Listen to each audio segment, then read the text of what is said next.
aren't joining us today. As we know, we try to do our best to be as transparent as possible. So Anne-Marie Sacherkoff, the COO of GIA, nice to see you all today. Glad you could join us back.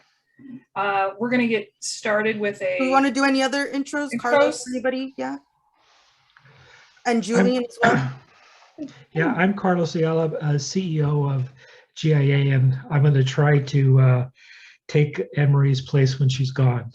Try to fill those shoes. That's tough. Julian? Julian? Yeah. Hi, yeah. Good afternoon, everyone. I am Julian Cuevas. I am the Director of Policy and Governmental Affairs, filling in, as Jackie said, for our buddy Michael Weofe, who will rejoin us again next week. There's some big shoes there. Oh, so low expectations, everybody. Low expectations. So thank you all. I'm seeing lots of information in the chat. Thank you very much. Just really high level before I turn it over to Anne-Marie to talk about the state recap webinar. If you weren't there, we are going to do a recap of some of the high points. What did we learn that was new? What did we already know that got confirmed? And what are some of the things that are still outstanding? So we're gonna start there, and then we'll go from there. So Anne-Marie, take it away. Thanks so much, Jackie. And as you're either had participated this morning, or as we're going through a couple of the slides I'll share here in a moment, think of any questions that you might have, either pop them in the chat, or we'll have time for you to turn on your microphone, right? And we can actually have a conversation about this as well. So I'm going to share my screen. We do have the slides that they used this morning, and those will be posted to our shared website for the IE as well, if you did not get a chance to download them from this morning.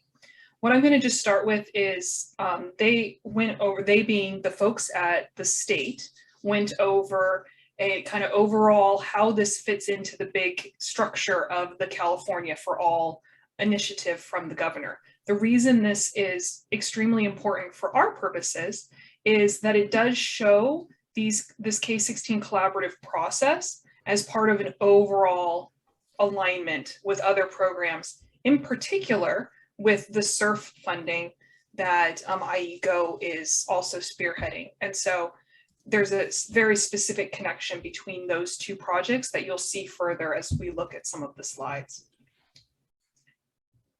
And so we're going to talk more about sort of the purpose of the grant. Really the idea being, right, that it is a competitive grant, and that is the intention is to support regional K-16 education collaboratives to create streamlined pathways, high school, post-secondary. We've been talking about this for about a month, but realistically, right, we as the Inland Empire have been talking about this for many, many years. Beth Kay, the person who you see on the slide who was presenting on this, I did write down from her, really the idea behind this is to get all the partners at the table, right? For folks to be collaborating on this. The state wanting to see more collaboration, less competition. Boy, did those words ring true for me, and I think ring true for everyone who's on this call who's been wanting to continue participating in these types of activities. In addition, they shared with us, right, the grant overview. This is just the, overall what it needs to be about. This is what we've talked about previously. So including the 1 K-12 school district, 1 CSU, 1 UC, at least 1 California Community College, establishing a steering committee, participation in the Cradle Career Data System, both the K-12 system and CCGI, as well as a commitment to implement at least 4 of the 7 recommendations from the Recovery with Equity report. The area around data and the composition of the collaborative is really, really important as we then look at the overall collaborative. We'll go into more detail about the pathways, but which pathways and what we've sort of been talking about overall is the IE. Julian will talk a little bit more about that here in just a moment.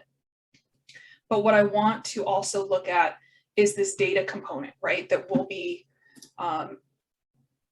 ensuring that we're regularly tracking and reporting on progress. I don't know if many of you realize or recognize that for the grant data process in our region in the Inland Empire, we do actually participate heavily in the California College Guidance Initiative, or CCGI, which is what was mentioned in this collaborative. I did want to put a link in the chat if you're not familiar with CCGI and what it actually looks like for our region. Let me just quickly find it and copy it for you. What is fascinating to understand about CCGI for us is that of any of the regions in California, we actually have the highest participation rate in CCGI. We have over 75% of participants in our, so 75% of districts participate in CCGI. The next closest region is the Central Valley, and they're at 50%. So part of that is because of the collaborative with both Riverside County Office of Education and San Bernardino County Office of Education, and the Governing Board of Growing Inland Achievement, looking at utilizing Innovation Award funds that came to the region to support CCGI. So they actually agreed to pay approximately, I think it ended up being $80,000 to the College Next component to offer that for free for school districts to get engaged with CCGI. And so, you know, that plus all of the collaborative effort previous to that in Riverside County, especially as a pilot area, really are big on the data components. And it's something that I think is a bright star for us in the region to show how we are, you know, a mature collaborative. I'm going to go back to the slides very quickly just to share the additional grant details that we did learn today. They are planning to provide 13 separate awards across the state, and that means that they would likely include one per SURF region. So earlier mentioned, right, SURF is very well connected to this K-16 collaborative in the governor's office mind. And so just to give us, I'm going to skip over this really quick because I want to show the SURF regions while we're talking about it. So SURF regions, this is the state that they identified Inland Empire as one of those SURF regions. And so the idea being, may not make you dizzy, but go back up to the grant award. So one per region, one per region. They're intending to award these based on, you know, what plans we have. So approximately $15 to $20 million for each grant award. And they are offering phase 1 grants and phase 2 grants. So let's look at what those timelines are for us. Phase 1 would be that an application due by May 2nd, and that you would start off this fiscal year, right? So July 1 of 2022 would be the beginning of this particular grant project. If you were deciding to go into phase 2, you could do a 1-year planning grant that would start this fiscal year. So July of 2020 or fall of 2022, and then apply for implementation funds in fall of 2023. However, I find this to be a really important note for us as we're talking through these processes. Phase 1 and phase 2 have the same deadlines because of the state statute, the budget language that it was written in, right? So even if you get a planning grant and then an implementation grant as phase 2, you would still be required to implement the recovery with equity recommendations and the occupation pathways on the same timeline as phase 1. So needing to have it fully implemented in the same amount of time, which is, I think, an important note that we would have. What they're anticipating is that there would be one application funded per region. And that, I think it's important for us to note, given that the Inland Empire, as San Bernardino and Riverside County, does work closely with other areas, particularly in LA County on the fringe there, Orange County, and, you know, San Diego, Imperial counties, that other folks from other spaces outside the region can collaborate on this. However, the lead agency must be within the region.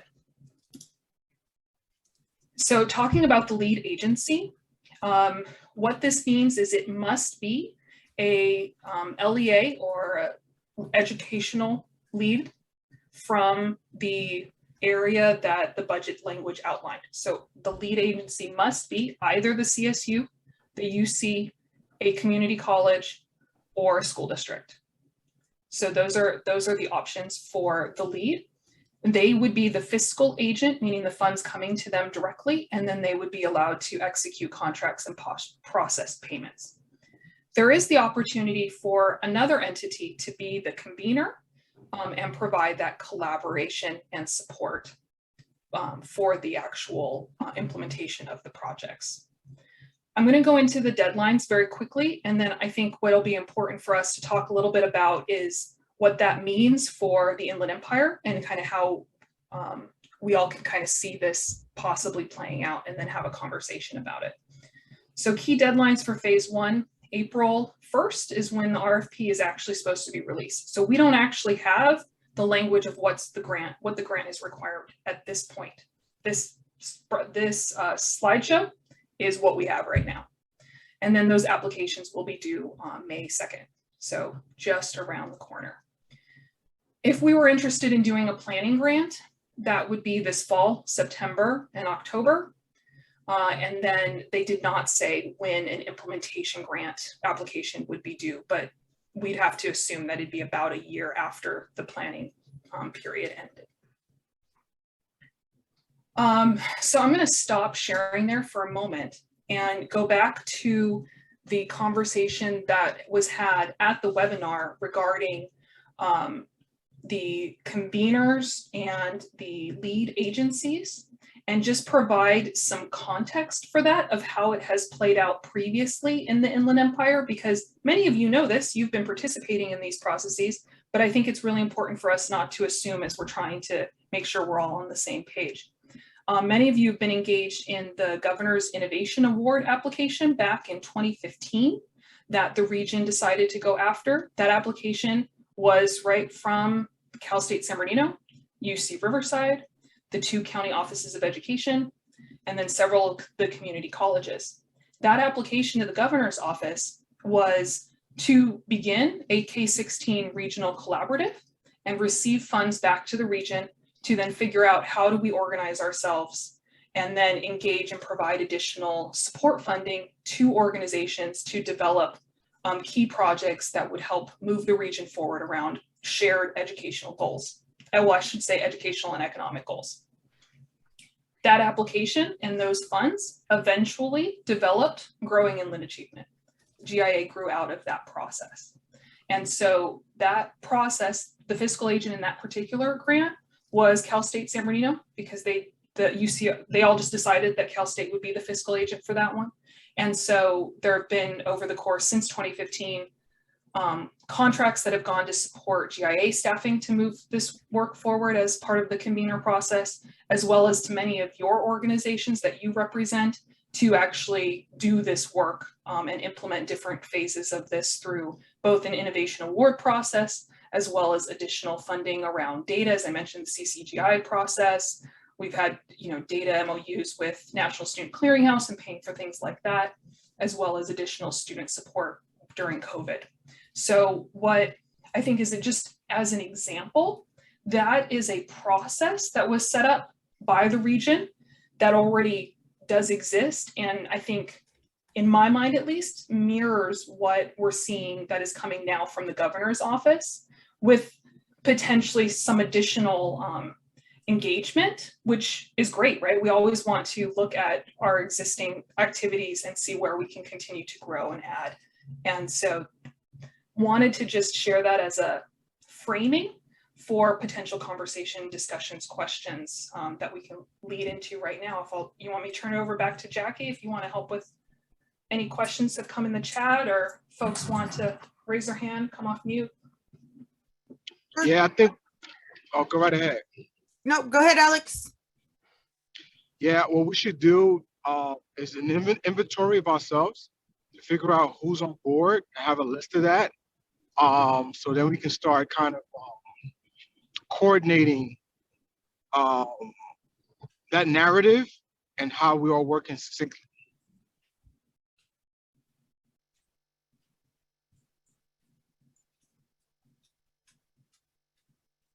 Oh, I think we lost your audio. Can you hear me now? Yes. Yeah, so we did like an inventory of who's here or who's going to be a part of this process. um, with the small businesses, the colleges, uh, all the partners, and then we can start looking at how the narrative, how we all work together, how it's succinct with the program that we're trying to put forward. So yeah, because that'll be cool. We can start that process sometime in the next couple of days. Okay. And I'm looking at the chat too. If anybody, I don't see any hands. So I'll to Alex's point, after this Q&A part, I'll actually be talking specifically about that, Alex. So as usual, man, you're on point. So we'll get there in just a few minutes. Yeah. Rose and Louis, I think I see Louis has a hand up. Louis Rodriguez. Yeah, thank you. I think it was in the PowerPoint that there's a requirement to have a steering committee of 25 people.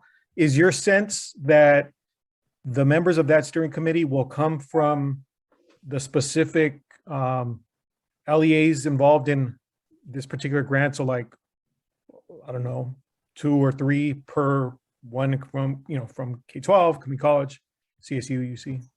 So two things. I'm glad you pointed that out because they made a mistake in the slides. The 25 is actually the budget language requires 25% of the members of the steering committee to be local businesses. So local business orders, 25% of that steering committee needs to be moving, right? They're participatory, excuse me. As far as the actual makeup of the steering committee, that's a conversation that I think we all need to have as a region to figure out what makes sense for us. We've been, very transparent around potential ideas and processes moving forward. I know some have talked recently about engaging with some existing structures. Several of the collaboratives, both sub-regional and then regional GIA, have makeups of steering committees that could be utilized for part of this process, and then maybe expanded upon given the requirements that you all then decide upon. So I think it's part of the conversation. I know Julian's going to talk a little bit about sort of where do we already have, who's already kind of engaged with this process. And so that I think leads into ideas around what the steering committee should look like. Yep. And then Anne Marie, were you going to identify a question in the chat? Oh yeah, Rose from San Bernardino City Unified School District had just asked if SBC USD was engaged in this or not. I don't have the one spreadsheet open with me, open in front of me at the moment. However, I know folks from SBC USD had engaged at one point. Right now, this is all about if you're interested in learning more about it and participating, being here at the webinars, signing up. And then, as I mentioned, Julian's going to talk more about how you can engage to make sure that we get to the right people within individual organizations that should be at the table, because we know not everyone's here. This process has just started. We started meetings back at the very end of January in the anticipation of this particular grant award coming out. And then I have next on the in the chat, I have Dean. How many other mature collaboratives are there? I looked on the web for ones in the general vicinity and found only Fresno and GIA. Yeah, the Fresno one, they have that as an example. And I know that they're going to be launching a new statewide website. So right now the website that's been out there has been kind of not a lot of info. So we'll see that sounds like they were going to launch it in the next couple of days. So hopefully we'll see that as well. I will say on the mature side, my read of listening to what they said today was that there was going to be a score sheet, like a checklist of what mature was. So we may believe we're mature. We're trying to get that checklist. We want to see that before the April one, and I see a lot of people, nodding their heads as well. So we definitely want to see that checklist and what that looks like. But my read of it was that there would be this checklist. checklist, and they were going to evaluate whether a collaborative is mature or not. And if they're mature, then they could potentially, if they're the winner of that region, then they would be awarded. And if not, then the next round, there would be opportunities in that round. So that was my read of that. I don't know if anybody else was if that's, I see a lot of noddings. Awesome. I would just add that they're sticking with the 13 applications for the state total, meaning if a entity within the Inland Empire is awarded a grant as a mature collaborative, you could not apply as round 2. Correct. However, if a group wants to apply in round 1, is not awarded a grant, they could then reapply in round 2 as part of the planning grant. Correct. Dean also has in here, you have great comments in here, Dean. Thank you very much. And it says at least one infers, and I believe you're talking about the pathways. At least one infers that more than one is fine. So I don't know if Anne Marie or anybody wants to speak to that. Well, but before we do, just to clarify, so for, when we're talking about mature versus not mature collaborative, they are indicating that only mature collaboratives would be able to apply in the first round, right? Well, I think that you can apply, but that only mature collaboratives per their checklist will actually be awarded. Does that make sense? Yes, I'm getting a thumbs up from Becky. Thank you very much. Getting some nods from folks. Awesome. Does that sound right, Julian? Yeah. Okay, cool. And then let's see. So yeah, at least one, and we're talking about the 4 pathways. I have Ruben and I have Dean. Ruben, would you like to go? Yeah, thank you. It was in regards to the pathways. I know that what I had previously read was you have to select 2 of the 4. And so the question about which partners will be participating or who should be joining this collaborative, has this group made any determination on which 2 pathways they'll choose? No, the answer for that is no. And Julian, we're going to turn it over to Julian in just a second too. He's going to talk a little bit about the outreach that we've done and the outreach that we need to do. And then I think that, we'll get to that point where we'll talk about, how you have to do at least 2, which of those 2 are going to go. I don't know that we're quite there yet right now. Yeah. Dean? So when I was talking about at least one, I just meant at least one K-12 district, same answer as Carlos gave. My job usually involves thinking like the consigliere to somebody who wants to apply for a grant. So when I think like that here, and I look at the fact that there are 2 rounds, and they don't use the mature terminology. Instead, on the phases and timeline slide, it says, for well-established collaboratives that already include all required partners, apply by May 2nd, 2022. And I would just say, get that together and apply, because either it's going to win, in which case that's a much earlier start, or it won't win, but you'll get a critique back of that proposal, and it will be very helpful for applying again, assuming that, nobody in the Inland Empire is anywhere near as well organized at this point as GIA. And I'm not sure how many are better organized at this point than GIA in the whole state. Clearly Fresno is, but I don't know. I didn't find any others. I have to just interject really quick, Dean. That is hilarious. The one part, just really quick. We saw our Google results. I don't know if those of you who have websites, you look at your Google Analytics occasionally. And apparently for K-16 collaboratives in California, the first one is the statewide, their webinar from today. Second hit on Google for the entire whatever that Google is us, this Inland Empire collaborative right now, all of this website that we've been talking about. And so, I mean, 1, it means you guys are going to the website regularly, which is awesome. But 2, I think that speaks to your all engagement of wanting to make sure that we're on the same page. Yeah. And then also, can I use that? I see Kimberly, you have your hand up, but if I could just really quickly shout out to Jake, who's been taking care of website, keeping us organized, who's super awesome. So thank you very much for all of your efforts as well, Jake. And Kimberly? Yeah, you can call me Kim.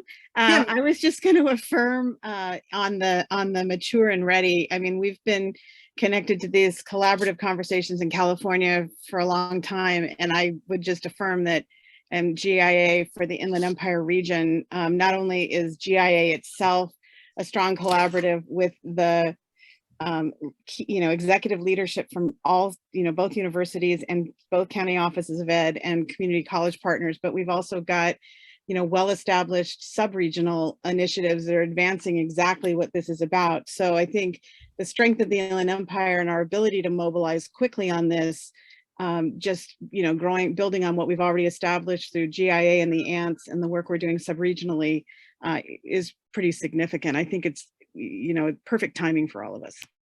Awesome. Thank you. And I have a Summer, and so if you have if anybody else has a comment, put your hand up now, because we're going to switch over to Julian after Summer, unless somebody else has something else that they want to add. Summer? Yeah, thank you. I just wanted to say that I wholeheartedly agree with what Dean and Kim mentioned. I do believe that GIA is in a position, or that we will be in a position, to be considered one of the mature collaboratives that can support and go ahead and move forward with the request.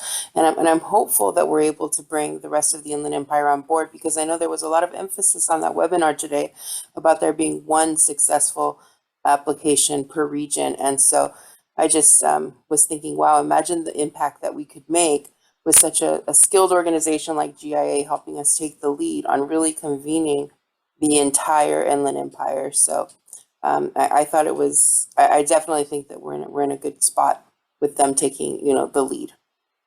Awesome. Okay. Anne-Marie, did you want to make a few comments before we move over to our outreach recap? Yeah, just quickly, Ray Quayler had a question in the chat regarding regional needs assessments that have been conducted recently.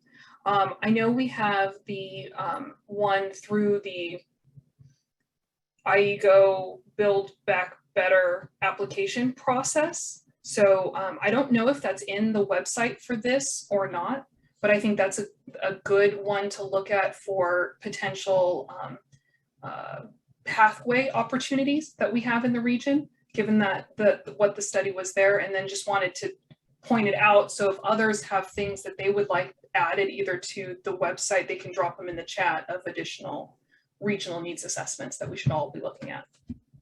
Awesome.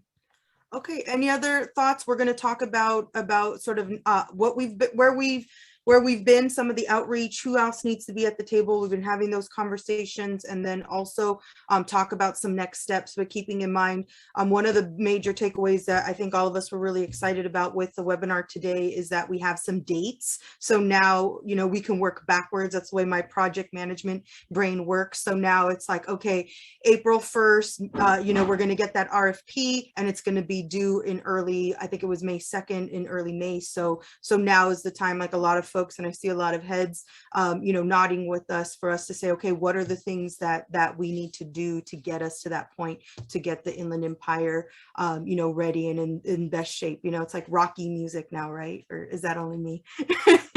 With that, I'm going to turn it over to Julian, who's going to give us a recap of some of the efforts that we've been doing and where we go from here.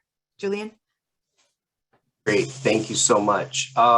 So just to reiterate, right, when we're talking about this maturity tool, one of the questions I had asked the state was how quickly would they actually release that tool? So because the follow-up to the question on their end was to say, yes, we'd love to get that to you before the April 1st release date of the application. So we as a region could determine when we're applying, if it's round 1 or round 2. I think that's what I was referring to earlier is, yes, we could apply. And I think most of us on this screen are probably saying, we've got the maturity right here. We just got to make sure that the boxes they're providing us from the state, we're able to check those boxes. And as soon as that's determined, then we can figure out, hopefully, fingers crossed, right, that we can apply for that first round of funding, which is like $15 to $20 million. as opposed to 150 to, was it 150 to 250,000 for round two?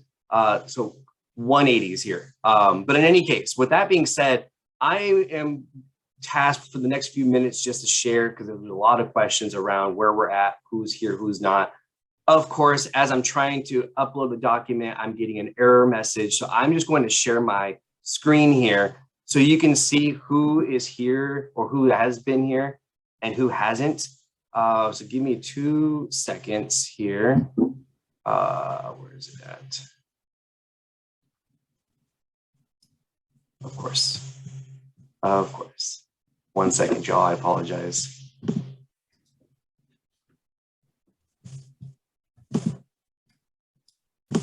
So while he's going through his document, I'm going to jump in and talk about this piece. I'll kind of get it started for you, Julian, as you're getting that together.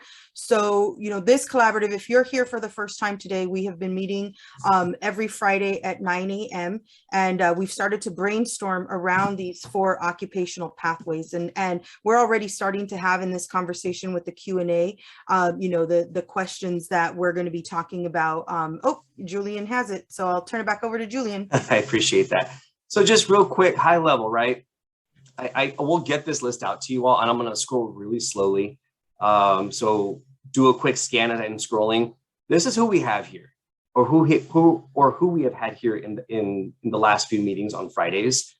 If you don't see an organization here that needs to be here, please flag it and let us know so we can begin that outreach to ensure that we have all of the representation that's needed at this particular juncture. As we just shared, we have enough information at this point to start organizing and getting ready for that application process to drop. It is a pretty long list, but as you can see here, it is very heavy on the education front. And if we're looking at all 4 pathways, there's quite a bit of work to be done to ensure that we're bringing in other folks. I'm going to stop sharing here for just a moment. But ultimately, what we have right about now is currently about 50 different organizations and institutions who have been a part of these calls over the last several weeks. Unfortunately, we only have about 5 of those 50 that are part of the workforce part of it. Clearly, we have UCR and CSUSB and Cal Poly on board. We do have our community colleges like RCC, Victor Valley, Moreno Valley, Chaffey. We have Riverside and San Bernardino superintendent's offices and a few K-12 districts. And then, of course, we have private institutions like University of Redlands, Pomona College, University of Laverne. But what we do need to do some heavy lifting here is figuring out who needs to be here on the workforce side. Recently, Chino Valley Chamber and the Goodwill just joined us for a conversation. So we're starting to see some traction there. And of course, you know, we only have one healthcare organization that's been a part of this process, and healthcare being one of those pathways. And there's only been one organization on the engineering front, if that ends up being one of the pathways that we decide to pursue as a group here.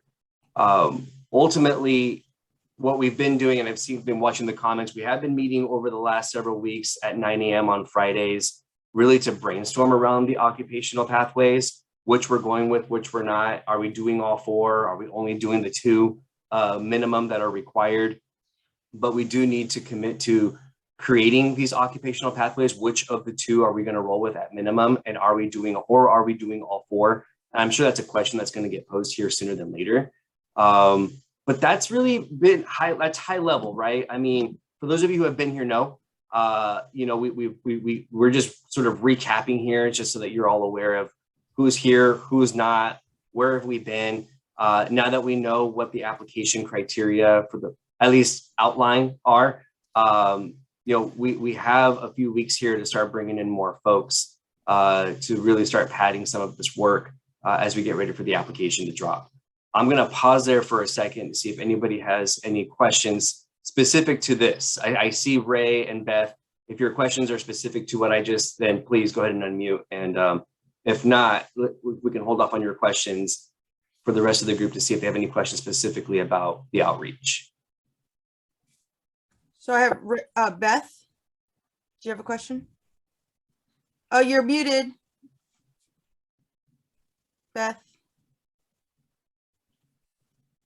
We'll come right back to you. Ray, do you want to speak, and then we'll come back to you, Beth, when you're unmuted.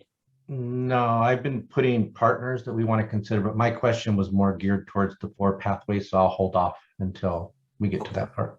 Okay, Thank and you. then I see Louis, and then also just in the chat, there's a lot of convo in the chat. If you have ideas about who needs to be here, just put them in the chat. Don't worry about who they are, and we'll add them to the list, and then they'll be part of the outreach. And I have Louis, and then I have Carlos. Maybe this is more for my GIA colleagues. So based on the meetings that have been occurring every Friday, I would imagine, given the representation on the list, that education is one of the strong pathways that will be involved.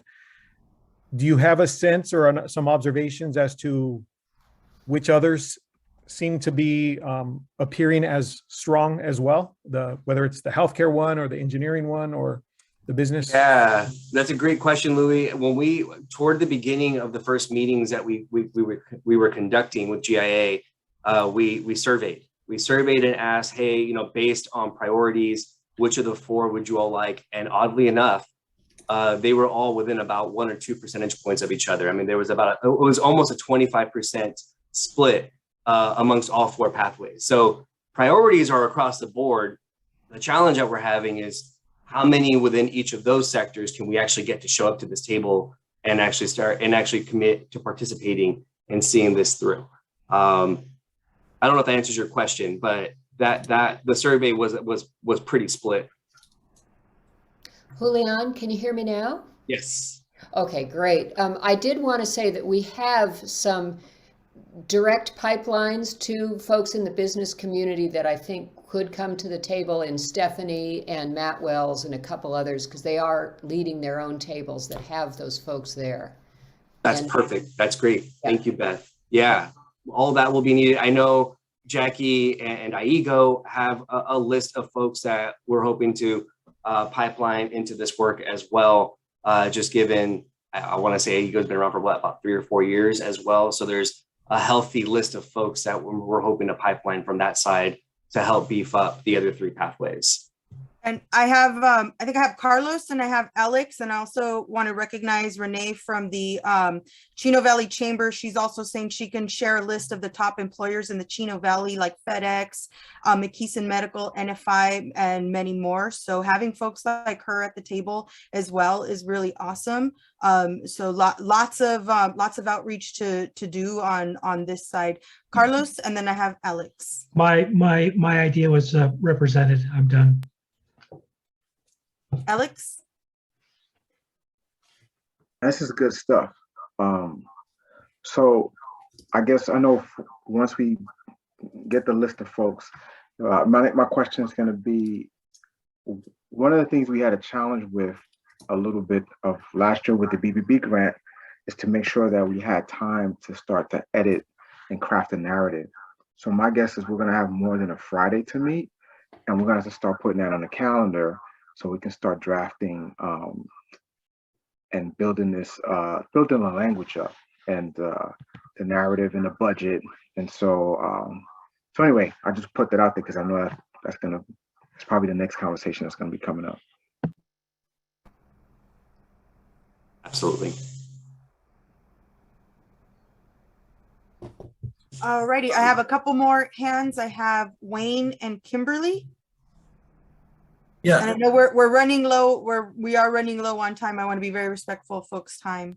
Wayne? Yeah, so question. So at this point, I've not brought in any of my academic deans into these conversations, which from my perspective, as we now kind of have a little bit more direction where we're headed post the call this morning, I want to do my engineering dean, my school of business dean, et cetera, because they also are engaged in fundraising. Therefore, they're also engaged in outreach to multiple employers within the community within those fields. Is that beneficial? Is that what we're trying to bring to the table? I think if I could take a stab, I think it's a wide you know, a wide tent, like Anne Marie put in the chat, like these are open meetings, everybody is welcome to come. And so I think that as we get to Julian's point, as we get further along on the on like, are we going to do 2 pathways, 3 pathways? How many are we going to do? That's going to start to inform who needs to be at the table, especially when it comes to deans. You know, is it the dean of business? Is it the dean of engineering? You know, like those kinds of questions. And then also on the business side too. So that's why we're sort of moving down this funnel of you know, trying to focus in on, and then having the outreach. Right now it's a big list, throw everybody on the list, and as we start to go further down, we can fine tune and strategically you know, bring folks in that make sense for the pathways that ultimately get chosen. If I may, Jackie, there was a little bit of a curveball that I don't know if anyone caught on the info session. There was a question that someone asked, like, is there a benefit to only doing the 2 minimum, or would there be preference given for regions that were doing all 4? And they couldn't answer the question. They said they were going to get back to us and say, well, you know, that's a great question. We'll go ahead and get back to you and provide it through the Q&A. So that may be a little iffy to say, well, if it's all 4, right, is that necessarily a benefit or not a benefit? And do we as a region care that it's necessarily a benefit? Maybe we as a region just say, these are our priorities. We need to do all 4 for these reasons, and we're prepared to do all 4. But just know that that was a little bit of a curveball that I wasn't expecting on a response, to say that there would be no benefit in a difference between 2 to 4, just as a heads up. And then I also want to acknowledge Rose in the chat. She's bringing up another point that came up during the webinar, and that's about data. And so they essentially said in the webinar, like, we still have some thinking to do about data, so we'll get back to you on that. But I definitely think we should add to our list some of the data needs that you know, what do we have, and what needs to come down the pipeline. I have Kim. Thank you for changing, because every time I saw your name to call you, I wanted to say Kimberly. It was sort of like my mom when she was mad at me when I was a kid. Hey, I'm Jacqueline when I'm bad. So I hear you.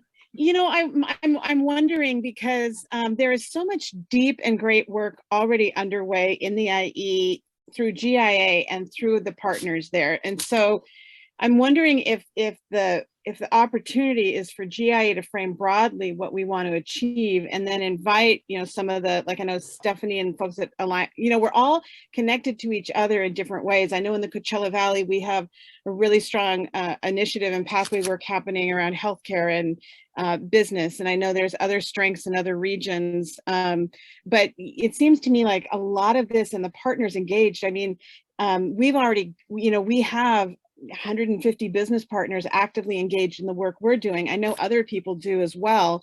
And so I'm thinking, you know, just if there's a way to sort of just align what we've got underway, and then maybe it's a big application that's combined of strong initiatives in the sectors we're all connected to. I mean, I can think of groups of activity. You've got the ants, where many of us across the IE are collaborating. And then individually, you've got the work in the mountain deserts. You've got stuff happening through the Alliance of Education. Riverside has their education piece. Coachella Valley's got ours. All of that together is all linked and leveraged to advancing the same common outcome goals GIA shares. So I'm just wondering if there's not a way to, instead of starting from scratch, to look at length, you know, leveraging and advancing things we already have in place and bringing our partners to the table. Kim, I think that's a really good segue into our next portion that we want to talk about, our next agenda item. Julian, do you have anything else on this agenda item, or can we move? I'm good. Just I saw Ray put his hand down, but we never got back to him. Ray, was your question answered, or did you still have a question? We kind of talked about it. I think a lot of this is going to stem on identifying which of the 4, or if all 4 pathways is the big next step. We had participated and secured in writing a $15 million TACT grant a while back. And it included, it's kind of the same dynamics with this group, where lots of partners.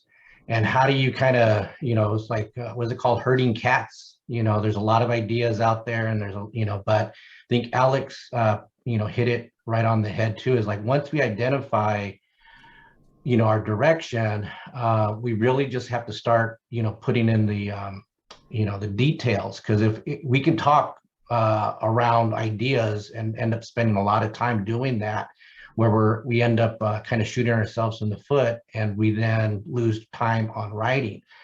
My recommendation, and this is why I keep leaning back to the needs assessment information, is I think it needs to be a balance with the application, right? We don't want to play up too much of our strengths, because then the narrative is read that, well, you don't really need the money, right? Versus other folks. So it's like kind of identifying which areas we have like really, really good and really embedded, and I think, that are going in a good direction. Then identifying areas that need that improvement, and maybe that becomes the focus area.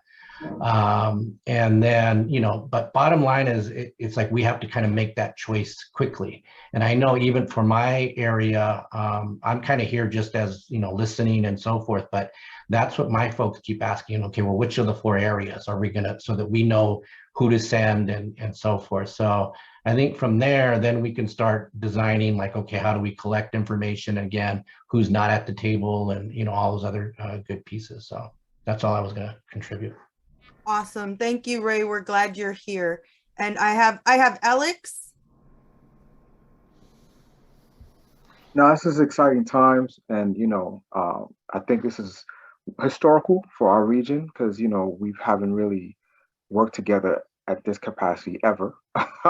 And so making it feel natural and not forced is going to be the key, and making sure that whether we get the grant or not, that we continue to work together, because there's going to be more opportunities.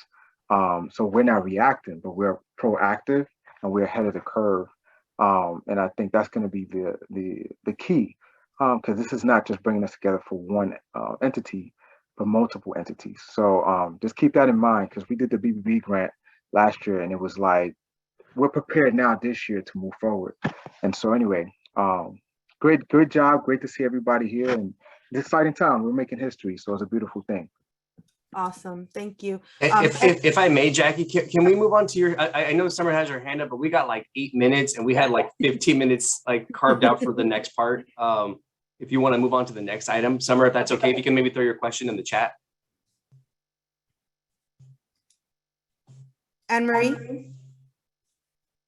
Sure. So next on the agenda, we wanted to talk a little bit about the steering committee, as it was mentioned in the webinar this morning, and we have mentioned previously, due to the grant, due to the budget language, there is a requirement that there is a steering committee that helps to guide this process.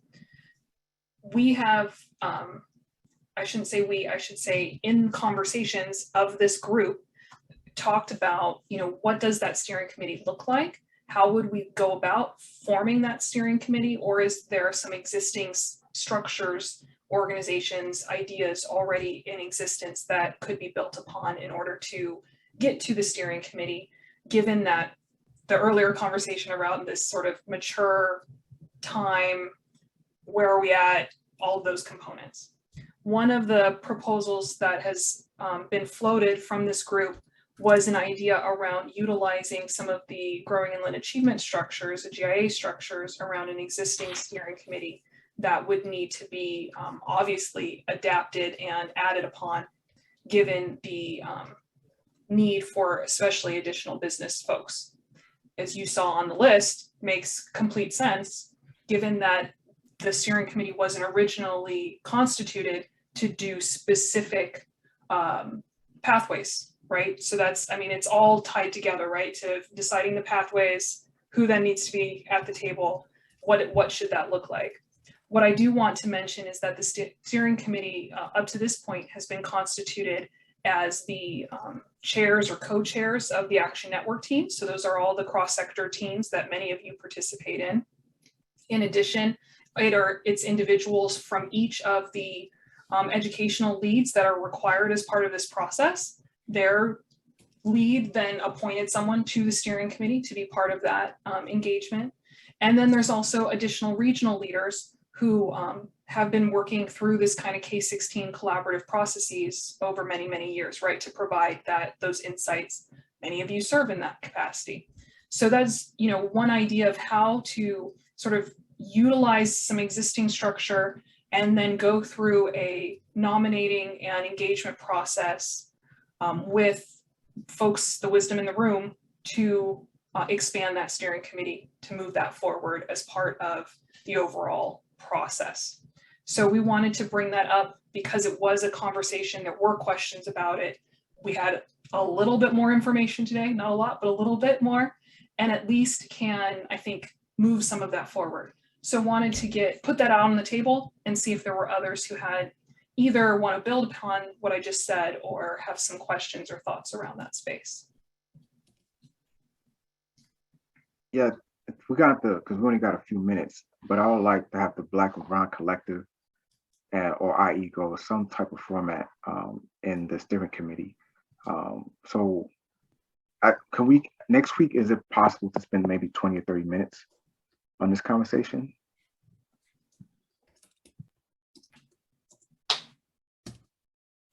Yeah, I don't see an issue with continuing the conversation as well. Let's use the time that we have right now to have this to start this conversation and talk about it. But yeah, we definitely will add time as well next week. Ray, I see your hand up. Thank you. So the other thing is, if I understood right, GIA would not necessarily fill the role of the lead fiscal agent, but they would be like our main North Star, the kind of glue that holds us all together. And so if that is accurate, I think the other big step that we need to do quickly is identify who is going to be the fiscal lead. Again, being in that role before, it's huge. And so whoever we decide, I think, again, we play off of who's done well in the region, serving in that capacity in the past. So I know like Riverside has done a really good job. San Bernardino Community College has done a really good job. Those types of folks that have the experience. But I also want to try to bring to the table that maybe we can try to identify somebody that has like a data management system. It's already in place that could help kind of during all of the reporting for the sub-grantees or however we end up parsing out these funds, that we're keeping track of not only the financial pieces of it, but the reporting and how are we meeting our outcomes and so forth. So whoever we pick for that fiscal agent, hopefully they have some sort of system in place to help do that. Awesome. And then I have Summers putting something in the comment. I know we skipped over you, so if you want to weigh in, and then I have Carlos. Yeah, I just mentioned that, I think transparency is going to be key in the webinar today. They made it a point to say that their priority is to award one per region, no more than one of these awards per region. So it really does behoove us to work together to put forth this really great application. So I just wanted to again mention that, because again, if there's others who are planning to apply, we'll be competing against ourselves for the region. So the more folks that we can bring to the table and get them invested in this process early on, I think the better it's going to be for us as a region to have a really strong application, and not just a strong application, but a strong implementation and project once we're funded. Awesome. Thank you, Summer. Carlos? The decision about that lead agency, I think that this group can make a recommendation. But there's another group of folks that we could have weigh into this too. And that would be like the president of Cal State San Bernardino, the chancellor at UCR, the two county superintendents, and several of the community college presidents, and getting some voice from some of the school districts in that group, and GIA's governing board currently has all those people in it. And I don't know if this group would like me to have a conversation with them about that. I would be willing to have a conversation about that. with them. But I'm interested in hearing what folks think about it, because there's the other part of this is capacity to be able to do the actual, organization and the writing of the grant. That this is going to take a big lift, the coordination. And I know there was models like this put together already in the region. We could follow those models, but I think weighing in at that level might be appropriate. I wonder then if before we do need to break for the meeting, if folks could give a thumbs up if they're would like Carlos to do that. That way we know. I saw a lot of nodding heads, but at least to find out, look into that and then bring it back to next week's meeting.